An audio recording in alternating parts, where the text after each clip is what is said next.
Meron tayong gagawin na iPhone 11. May mga damage na yung LCD. So, tanongin natin si boss. Boss, ano ba nangyari dito, boss? Nadaganan ko kaya na po nagtap 10 weeks. Saan nadaganan?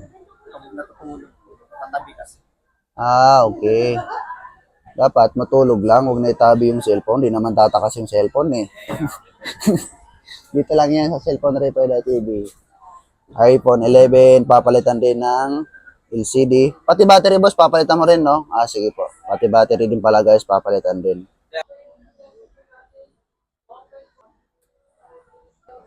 Ito yung battery ni sir. 2019 pa yung manufacture.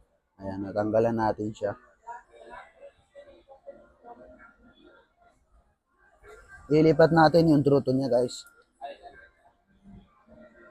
Bali, okay na po yung iPhone 11 ni sir na battery in